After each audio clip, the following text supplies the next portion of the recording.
Right. तो अगर कोई मेरे लिए मत्ती का पहला अध्याय उसका 21वां वचन अगर पढ़े तो मैं आप लोगों को थोड़ा सा बातचीत बताऊंगा what is Christmas. It's all about Jesus, but उसके साथ ही साथ मैं बताना चाहता हूँ कि क्यों क्रिसमस जो है वो प्रभु यीशु मसीह से कनेक्टेड है। या कोई एक जन मेरे लिए पढ़ेगा प्लीज, कोई भी अगर उसमें मोबाइल में भी तो एक भी। वह पुत्र जनेगी हाँ और तुम उसका नाम यीशु रखना, हाँ, क्योंकि वह अपने लोगों का उनके पापों से उद्धार करेगा। किनके लोगों का? अपने लोगों का। मतलब लोगों को लगता है कि क्रिश्चियन जो है, क्रिश्चियन धर्म जो है, क्राइस्ट जो है वो क्रिश्चियन एक धर्म है और लोग उसके पीछे चल पड़े, बट एक्चुअली क्रिश्चियन कोई धर्म नहीं है। दोज़ हू फॉलो क्राइस्ट उसको क्रिश्चियन बोला गया है। परमेश्वर के वचन के अनुसार उत्पत्ति में अगर हम देखेंगे तो परमेश्वर ने मनुष्य को बनाया और मनुष्य को बनाने के बाद इस पृथ्वी में सारे मनुष्य भर गए और वो कहता है कि वो अपने लोगों को यानी परमेश्वर अपने बच्चों को अपने करीब लेकर आए।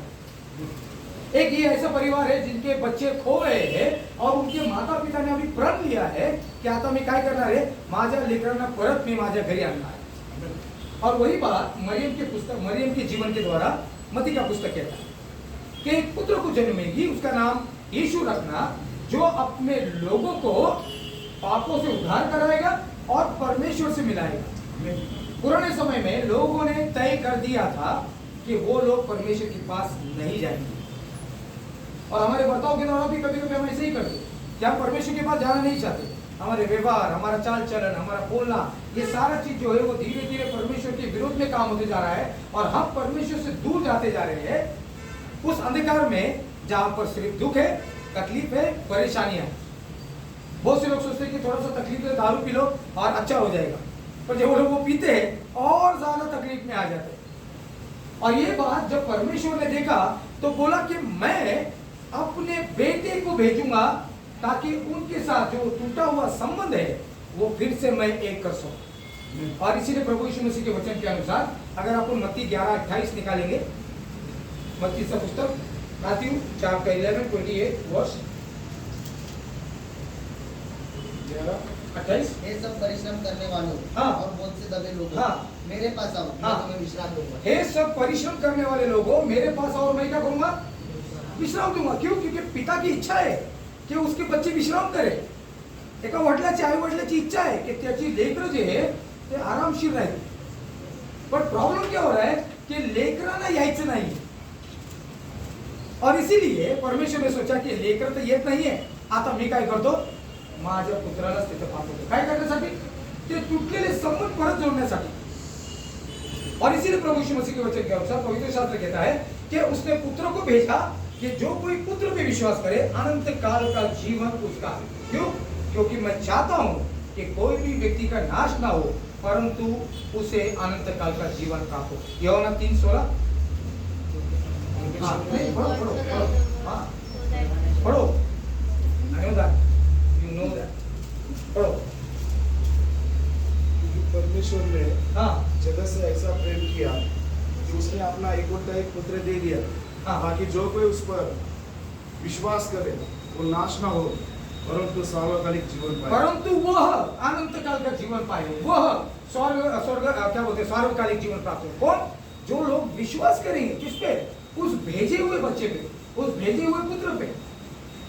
मैं जब प्रभु में नहीं था तो मेरा खुद का मेरा दारू का धंधा और अल्ट्रामाइल सिगरेट पे नया कंपनी आया था पुणे में, तो अल्ट्रामाइल के लिए मैं काम करता था उस समय में। तो पुणे में जितना मर्चेंडाइजिंग करते सिगरेट के स्पेशली, तो वो मैं मर्चेंडाइजिंग करता था। मतलब उनका जो डीलरशिप था हम लोग उसके लिए काम करते थे। 15 से 16 छोकरे मेरे हाथ के नीचे काम थे उस समय। पर जब प्रभु यीशु मसीह को जानने के जब उसको स्वीकार किया, मैंने एक अलग आनंद का अनुभव किया। हालांकि बहुत परेशानी में थे, ऐसे कोई बहुत अमीर या बहुत अलग व्यक्ति नहीं थे, बट जैसे ही मैंने परमेश्वर को अपने जीवन में ग्रहण किया, उसको ये बोलकर कि मैं तुझ पे विश्वास करता हूँ, मैंने देखा एक अलग शांति। 98 में मैंने अपने आप को प्रभु यीशु मसीह को दिया।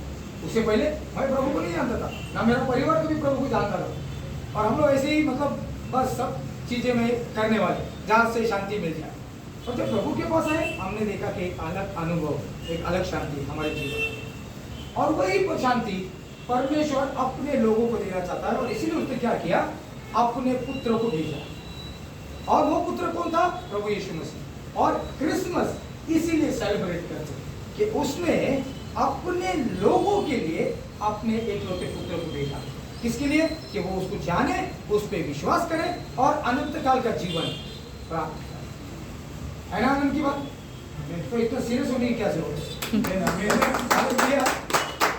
जब आनंद की बात है, क्रिसमस की बात है, तो आनंद की बात है। तो इसका मतलब परमेश्वर का धन्यवाद हो कि अब हम अनाथ नहीं हैं। अभी हम अनाथ नहीं हैं।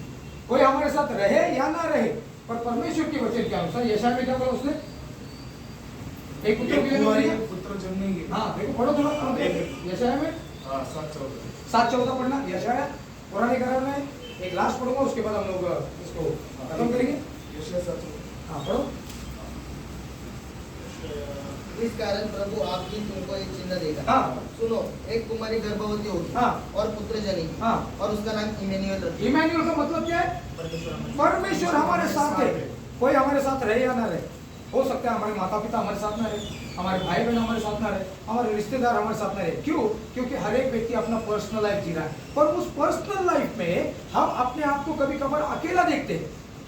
हम हमारे परिवार के लिए बहुत कुछ करते हैं, उसके बावजूद भी अपने आप को जब देखते हैं हम अकेला महसूस करते हैं।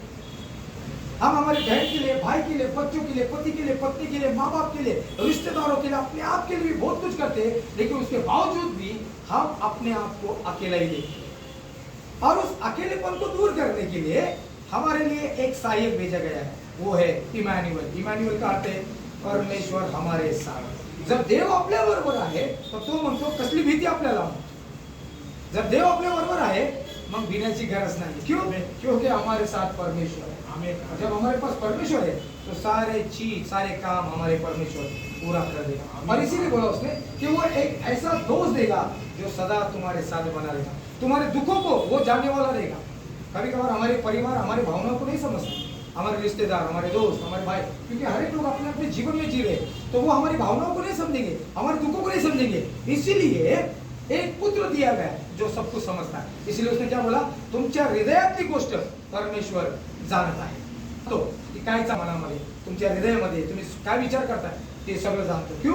क्योंकि वो इमैनुएल है, वो बाहर नहीं रहता, वो हृदय में रहने वाला परमेश्वर है। और हृदय में रहने वाला परमेश्वर हमारे आत्मा का, प्राण का और शरीर की सब आवाजों को सुनता है। इसीलिए क्रिसमस ये जो है एक आनंद का दिन है, जहां पर प्रभु यीशु मसीह उसके लोगों के लिए दिया गया कि तुम अकेले नहीं हो मेरे बच्चों, मैं तुम्हारे साथ हूँ। किसके लिए?